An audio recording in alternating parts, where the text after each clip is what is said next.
비행기 한 번 타는데 왕복 1000만 원이 넘는다는 대한항공의 1등석. 비행 내내 코스 요리 먹고 침대에 누워서 가서 목적지에 도착해도 내리기 싫을 정도인데요. 하지만 그 1등석도 코시국에 많은 변화가 생겼다고 합니다. 코로나가 바꿔놓은 대한항공 1등석, 과연 무엇이 달라졌을지 또또남과 함께 알아보시죠.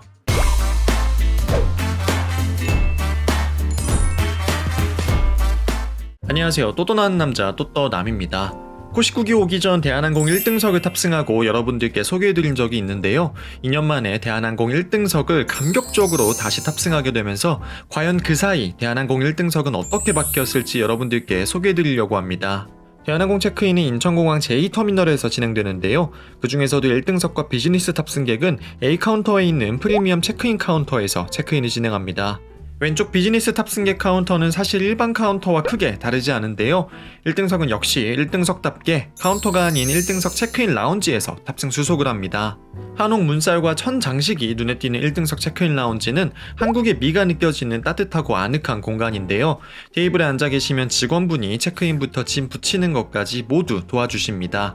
다만 원래 1등석 체크인 라운지에는 항상 직원분들이 2분 이상 상주해 계셨는데 최근 코로나로 인해 대한항공이 1등석을 대폭 축소하면서 상주 직원이 없어졌다는 점이 달랐습니다. 1등석 승객이 등장하면 그때그때 비즈니스 카운터에서 직원분이 오셔서 체크인을 도와주셨는데 다만 그러다 보니 명색이 1등석인데 제공되는 서비스의 질이 떨어진다는 점은 아쉬웠습니다. 본격 라운지가 아닌 체크인만 도와주는 곳임에도 간단한 간식과 마실 거리가 준비되어 있는데요. 원래는 음료도 직접 갖다 주셨는데 직원분이 없으니 알아서 가져다 드시면 됩니다. 체크인을 마치고 보안 검색과 출국 절차를 마치고 나면 출국장에 준비된 별도 라운지를 이용할 수 있습니다. 인천공항에는 대한항공이 운영하는 라운지만 총 4개가 있는데요. 하지만 코로나로 인해 비즈니스 라운지는 서편 라운지 하나만 운영을 하고 있고 1등석 전용 퍼스트 클래스 라운지도 운영을 하고 있지 않습니다. 아니 1000만원 내고 탑승하는 1등석인데 라운지를 못 가는 게 말이 되나 황당하실 수 있는데요. 다행히 1등석 라운지와 붙어있는 마일러 클럽 라운지를 이용하실 수 있습니다. 기존에 이용하던 1등석 라운지는 공간을 분리하여 프라이빗함을 주는 데 집중한 모습이며 회색과 남색 등 차분한 색감의 인테리어와 편안한 의자까지 섬세하게 신경을 쓴 모습이었습니다. 반면 마일러 클럽 라운지는 붉은 색상으로 포인트를 준 보다 밝은 인테리어인데요. 1등석 라운지보다 좌석이 훨씬 많아서 프라이빗함은 찾아보기 어려운 데다가 의자도 사실 편한 의자는 아니죠. 대신 조용히 쉬고 싶으시다면 안쪽에 안마의자가 준비된 별도 공간이 있으니 이용하시면 좋습니다. 전반적으로 마일러 클럽 라운지는 퍼스트 클래스 라운지보다 조금 아쉽다고 보시면 됩니다. 왜냐하면 공간도 공간이지만 1등석 라운지엔 전담 셰프분이 계셔서 주문을 하면 그때그때 만들어 나오는 요리도 제공됐었는데요. 마일러 클럽 라운지는 뷔페 형태로만 음식이 제공되죠.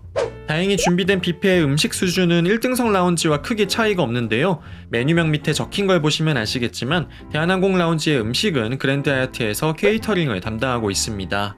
생각보다 음식이 잘 준비되어 있어 이것저것 먹을 게 많았지만 1등석 타면 또 엄청나게 먹을 걸 알기 때문에 페이스 조절하는 게 가장 큰 관건이었습니다. 또한 잊지 마셔야 하는 게 하나 있는데요. 대한항공 1등석 라운지에서는 이름과 대한항공 스카이패스 번호가 적힌 골드택을 만들어줍니다. 가만히 있으면 안 만들어주고 직접 요청을 해야 만들어주시는데 사실 1등석 라운지 운영을 안 해서 이번에 마음을 비우고 있었거든요. 근데 또 말씀드리니 만들어주시네요. 덕분에 짐가방에 걸 골드택 2개를 득템했습니다. 와, 비행기 타기 전부터 너무 좋네 감탄함과 동시에 그럼 해외에서 한국에 들어올 때에도 1등석 라운지를 이용할 수 있을까 궁금하실 수 있는데요. 해외 공항 중에서도 대한항공이 직접 운영을 하고 있는 1등석 라운지가 딱 하나 있습니다. 바로 미국 LA 공항의 대한항공 1등석 라운지인데요. 넓지는 않아도 탁 트인 시원한 공간을 갖추고 있으며 간단하게 먹을거리도 준비되어 있습니다. 라운지 이용까지 마쳤으면 이제 비행기에 탑승해야겠죠. 사실 1등석도 1등석인데 국제선 비행 자체가 너무 오랜만이어서 정말 설렜습니다. 제가 이번에 미국 LA까지 탑승할 보잉 777-302R 항공기인데요. 사실 코로나로 인해 가장 많이 달라진 것 중 하나가 1등석을 운행하는 노선과 항공편이 어마어마하게 줄었다는 것입니다. 대한항공이 운영하는 항공기는 크게 7종류가 있는데요. 그중 1등석 좌석이 설치되어 있는 항공기는 3종류입니다. 기존에는 이 3종류의 항공기가 운항을 하는 모든 노선에서 1등석을 판매하고 운영했는데요. 그만큼 미국과 유럽 등 대부분의 장거리 노선에서 1등석을 이용할 수 있었습니다. 하지만 지금은 위 세 항공기가 운항을 한다고 해도 딱 2개 노선, 뉴욕, LA 노선을 제외하고는 1등석을 운영하고 있지 않는데요. 즉 1등석 좌석이 있는 항공기를 운영하지만 1등석 손님은 안 받고 있는 거죠. 제가 탑승한 비행기는 밤 출발 비행기여서 조금 어둡긴 했지만 들어서자마자 1등석 포스가 장난이 아니었는데요. 사실 대한항공 1등석 좌석이라고 다 같은 건 아니고 코스모 스위트 1.0과 2.0으로 나뉩니다. 두 좌석 모두 좌석 길이가 2m가 넘고 180도로 눕혀지기 때문에 웬만한 농구 선수가 아닌 이상 다리를 쭉 뻗고 누워서 가실 수 있고요. 혼자서 창문을 4개나 보실 수 있습니다. 하지만 1.0도 아니고 2.0이면 뭔가 다른 점이 있겠죠? 코스모 스위트 2.0과 1.0의 가장 큰 차이점은 슬라이딩 도어의 유무입니다. 코스모 스위트 1.0도 대형 칸막이를 올릴 수는 있지만 높이도 낮고 복도 쪽 입구는 튀어있기 때문에 프라이빗하다는 느낌이 부족하죠. 반면 코스모 스위트 2.0은 좌석 자체의 기본 높이가 높은 데다가 복도 쪽 입구는 슬라이딩 도어로 닫을 수 있어서 가까이 다가와서 보지 않는 이상 밖에서 안이 보이지 않는다는 장점이 있습니다. 특히 1등석에서는 누워있는 경우가 많아서 복도에 지나가는 분들과 눈이 마주치지 않는 게 사실 굉장히 중요하거든요. 좌석 디자인도 코스모 스위트 1.0은 항공기 내부와 색을 같이 하는 연한 크림색에 대한항공을 상징하는 파란색이 함께 쓰였다면 코스모 스위트 2.0은 발판을 제외한 좌석 하단부엔 검은색에 가까운 어두운 회색을 써서 좀 더 고급스러운 느낌이고요. 무엇보다 광택감이 있는 목재 재질의 마감이 쓰여 훨씬 럭셔리하게 느껴집니다. 해당 목재 재질은 밥 먹을 때 사용하는 테이블에도 적용되어 훨씬 견고하고 큰 테이블에서 밥을 먹을 수 있습니다. 코스모 스위트 1.0과는 확실히 비교가 되죠. 실제 앉아서 가는 좌석에도 차이가 있는데요. 코스모 스위트 1.0에는 없는 팔걸이가 코스모 스위트 2.0에는 있죠. 이 팔걸이는 좌석을 180도로 눕힐 때 함께 내려가서 침대의 너비를 훨씬 넓게 만들어줍니다. 뿐만 아니고 코스모 스위트 2.0에는 개인 옷장이 있어서 편하게 직접 옷을 보관할 수 있고요. LCD 모니터도 코스모 스위트 2.0의 것이 더 크고 선명하죠. 엔터테인먼트를 조작하는 리모컨이 빌트인 형태로 깔끔하게 숨겨져 있다거나 갑자기 툭 튀어나와 있는 독서등 대신 깔끔하게 조명이 위치해 있다는 점, 온도 조절이 직접 가능한 바람구멍이 있다는 점 등 여러모로 코스모 스위트 2.0이 1.0보다 훨씬 좋습니다. 코스모 스위트 2.0은 대한항공의 모든 보잉 7478i 항공기와 대부분의 보잉 777-300ER 항공기에 설치되어 있고요. 코스모 스위트 1.0은 모든 A380 항공기와 일부 보잉 777-300ER 항공기에 설치되어 있습니다. 좌석 소개는 이쯤 하고 이제 이륙 준비를 해볼까요? 웰컴 드링크로 목을 축이고 편안하게 앉아 창문 4개로 보이는 바깥 경치를 보며 이륙을 하시면 드디어 안전고도에 도달하게 되고 이제 마음의 준비를 하셔야 됩니다. 왜냐? 배가 터질 때까지 나오는 1등석 기내식이 제공되기 때문이죠. 사실 코로나 이후 기내식이 어떻게 달라졌을지가 가장 궁금했는데요. 지금부터 1등석 기내식 함께 보실까요? 원래 1등석에선 기내식 제공에 앞서 핫타월이 제공됐는데요. 별거 아닌 것 같아도 따뜻한 타월로 손 닦으면 뽀송뽀송하고 되게 좋았는데 코로나로 인해 더 이상 제공이 되지 않습니다. 가장 먼저 식전주와 함께 푸아그라가 나왔습니다. 거위 간을 오븐에 익힌 후에 식힌 테릴 형태로 제공이 됐는데요. 잡곡빵과 무화과잼이 같이 나와 빵 위에 올려 먹었는데 진짜 맛있었습니다. 이게 간이 맞나 싶을 만큼 굉장히 부드러운 게 입안에 들어가면서 싹 녹았는데요. 무화과잼과 같이 먹으니 밸런스가 정말 좋았습니다. 순삭했고요. 식전주의 경우 다양한 와인과 샴페인이 제공되는데 아무래도 단가가 제일 높으면서 달달하니 맛도 좋은 샴페인 페리에주의 베르포크에 자꾸 입이 갔습니다. 푸아그라가 맛있어서 얼렁뚱땅 넘어갈 뻔했는데 사실 원래 대한항공 기내식 코스에서 제공되는 메뉴 하나가 사라졌습니다.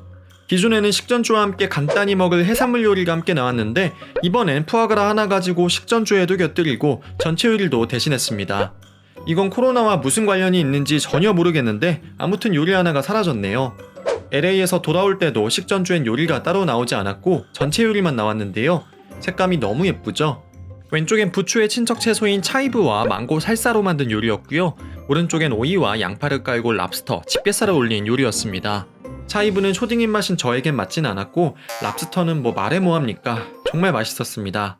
다음으로 수프와 샐러드가 제공이 되는데요. 스프는 브로콜리 크림 스프로 무난한 맛이었습니다. 올 때 먹은 펜넬 감자 크림 스프도 우리가 생각하는 딱 그 맛이었네요. 샐러드는 원래 샐러드 카트를 끌고 오셔서 선호하는 채소를 말씀드리면 담아주셨는데 코로나 때문에 음식을 오픈해서 끌고 다니는 카트는 더 이상 운영을 하고 있지 않습니다. 그래서 그냥 선택 없이 알아서 적당히 담아주시고요. 대신 드레싱은 세 종류 중 한 가지를 선택할 수 있습니다. 이날 주요리는 스테이크와 랍스터 중 선택이었고요. 이외에 별도의 한식 정찬이 준비되어 있습니다. 사실 어떻게 보면 이 한식 정찬이 대한항공에서만 맛볼 수 있는 메뉴인데 인천에서 출발하는 편에서만 제공이 되고 LA나 뉴욕에서 돌아오는 편에는 한식 메뉴는 있으나 한식 정찬은 없습니다. 그러니 한식 정찬을 맛보고 싶으시다면 인천에서 탑승하셨을 때 드셔보시고 한국에 들어오실 때에는 양식을 드시는 게 좋을 것 같네요. 기내식 메인 요리를 랍스터로 먹어본 적은 없어서 너무 먹어보고 싶었는데 대한항공 스테이크가 또 진짜 맛있어서 안 먹을 수가 없더군요. 그래서 스테이크를 시켰는데 후회하지 않을 선택이었습니다. 굽기는 미디움 레어로 부탁드렸는데 딱 맞게 익혀져 나왔고요. 하늘 위에서 굽는 스테이크임에도 육즙이 살아있어 웬만한 레스토랑 뺨치는 맛있는 스테이크였습니다. 게다가 함께 나온 가니쉬인 감자와 토마토도 심플하면서 재미있었는데요. 감자 안에 베이컨과 양파가 들어있고 크리미한 소스까지 올라가 맛의 균형이 참 좋았고요. 토마토는 반을 잘라 안쪽과 윗부분을 빵가루와 파슬리 등으로 채웠는데 토마토의 식감에 마늘빵의 맛이 느껴지는 되게 참신한 맛이었습니다. 스테이크만큼 유명한 대한항공 메인 메뉴가 비빔밥인데요. LA에서 인천으로 돌아올 때 먹은 1등석 비빔밥도 간단히 보여드릴게요. 밥과 함께 비벼질 7가지 재료가 제공되고요. 밥은 밥그릇에 담겨 제공됩니다. 참고로 대한항공 1등석 기내식에서 제공되는 식기는 광주요와 웨지우드가 제작한 명품 도자기 식기인데요. 우리나라에서만 자생한다는 미선나무가 그려져 있는 것이 특징인데 이 미선나무는 식기뿐만 아니고 기내 벽면에도 새겨져 있어 은은하니 한국적인 멋을 보여줍니다. 다시 비빔밥 얘기로 돌아가면 비빔밥 외에 불고기와 북엇국이 제공되고 반찬 몇 가지도 함께 제공됐는데요. 북엇국이 시원하니 굉장히 맛있었습니다. 사실 비빔밥도 좋고 북엇국도 좋았지만 뭐랄까 음식 메뉴의 특성상 풀로 가장 맛있었을 때 느낄 수 있는 만족도가 비빔밥보다는 스테이크가 높다고 생각이 되는데요. 개인적으로 1등석 탑승하신다면 스테이크 드시길 추천드리고 한식을 드시고 싶으시다면 한식 정찬을 드시는 걸 추천드립니다. 메인 요리를 다 드시면 과일과 치즈가 제공됩니다. 과일과 치즈도 원래는 카트를 끌고 오셔서 제공해 주셨는데 이번엔 그냥 접시로 제공이 됐고요. 치즈 3종류와 과일이 비행편에 따라 그때그때 다르게 제공이 됩니다. 사실 과일이나 샐러드는 우리가 아는 맛이잖아요. 근데 왜 같은 과일도 마트 과일하고 백화점 과일 먹으면 당도부터 차이가 있듯 대한항공 과일과 샐러드는 방금 따서 먹은 것 같은 굉장한 신선함과 당도가 있습니다. 1등석 기내식의 특별한 이유이죠. 마지막으로 디저트와 차가 제공됩니다. 카라멜 크림의 샤블레 쿠키와 아이스크림이 제공됐는데요. 원래는 디저트 옆에 아이스크림이 큼지막하게 한 스쿱 제공됐는데 최대한 개봉한 음식을 제공하는 걸 피하기 위해 하겐다즈 아이스크림이 제공됩니다. 원래는 비즈니스에서 이렇게 제공이 되죠. 한국에 들어올 때는 초콜릿 벨벳 케이크가 제공이 됐는데 맛은 여전히 좋으나 예전에 비해 확실히 디저트가 좀 심플해진 느낌이네요. 배가 부르니 이제 좀 누워야겠습니다. 눕기 전에 화장실에 가서 잠옷으로 갈아입을까요? 1등석 전용 화장실은 특별한 건 없지만 치약, 칫솔, 가글, 빗, 면도기 등이 구비되어 있고 아뜰리에 코롱에 로션도 준비되어 있습니다. 사실 웬만한 건 처음 탑승하실 때 제공되는 1등석 어메니티 파우치 안에 다 들어있는데요. 세수하시고 얼굴은 제주 미스트 한번 뿌려주시면 촉촉하게 피부를 지킬 수 있습니다. 크리스찬 디올의 디렉터이기도 했던 지안 프랑코 페레가 디자인한 잠옷은 여전히 보들보들하니 잠들기에 딱이었고요. 그 사이 승무원분께서 좌석을 편안한 침대로 준비해 주셨습니다. 사실 이 정도 공간에 이 정도 프라이빗함은 거의 비행기 좌석이 아니고 작은 방 수준이죠. 아늑한 방도 만들어졌으니 영화 한 편 봐야죠. 엔터테인먼트를 이용할 때 사용하는 1등석 전용 노이즈 캔슬링 헤드셋은 원래 보스의 제품이었는데 작년부로 삼성 AKG 제품으로 바뀌었습니다. 근데 그거나 항공소음을 차단하기엔 역부족인 것 같고요. 엔터테인먼트는 생각보다 신작 영화나 드라마, 예능이 많았는데 이상하게 손이 안 가고 대한항공 타면 항상 프렌즈를 보게 되네요. 영화는 뭘 씹어주면서 봐야겠죠? 승무원분께 말씀드리면 라면과 쿠키가 제공됩니다. 북어가 올라간 라면과 따뜻하게 구워진 쿠키는 스테이크와 함께 대한항공 1등석 타시면 꼭 드셔야 되는 메뉴이고요. 이외에 차 종류나 과자 등 간식도 준비되어 있습니다. 이제 편안하게 한숨 잘 타이밍인데요. 코로나 때문에 어쩔 수 없이 수면을 취하실 때에도 마스크는 쓰셔야 됩니다. 기내식을 드실 때 빼고는 항상 마스크를 쓴다고 생각하시면 되겠네요. 날이 밝고 드디어 아침 식사가 제공됩니다. 사실 식사가 제공되는 정해진 시간은 없고 드시고 싶을 때 말씀하시면 언제든지 식사를 준비해 주십니다. 먼저 크로아상을 포함한 식전빵과 요거트, 시리얼을 준비해 주셨는데요. 요거트와 시리얼, 우유는 종류도 선택하실 수 있습니다. 이어서 제공된 스페인식 오믈렛 요리인데요. 소시지와 감자, 토마토, 브로콜리가 함께 제공됐습니다. 오믈렛 안에 다양한 재료가 들어있어서 풍미가 좋았고 전체적으로 가볍게 아침 식사를 할 수 있는 메뉴였습니다. 인천으로 돌아올 때에는 두 번째 식사가 아침이 아닌 저녁이어서 비교적 무거운 식사가 제공됐는데요. 먼저 샐러드가 나오고 이어서 농어 요리가 나왔습니다. 농어살에 샤프란 소스, 그리고 콩과 으깬 고구마가 올라가 있었는데 콜리플라워 덕분에 비주얼은 정말 최고였지만 초딩 입맛인 저에게 콩과 생선은 그닥이었습니다. 이어서 디저트로 과일까지 제공되면 1등석 기내식 서비스가 종료가 됩니다. 일줄 알았죠? 아닙니다. 아직 아니에요. 마지막으로 착륙 직전 깔끔하게 수정각까지 제공되면서 기내 서비스가 종료됩니다. 10시간이 넘는 비행이 이제 30분에서 1시간 정도밖에 남지 않았습니다. 정말 시간이 어떻게 지나갔는지 기억이 안 날 만큼 쏜살같이 지나간 것 같아요. 저 같은 경우는 장거리 1등석 탑승이 이번이 세 번째인데 솔직히 얘기해서 뭐 리뷰도 몇 번 했고 이제는 뭐 더 이상 안 타도 되겠다라고 생각을 했었는데 아닙니다. 너무 오랜만에 타서 그런지 몰라도 정말 이번에도 너무너무 좋았고 정말 내리기 싫을 정도고요.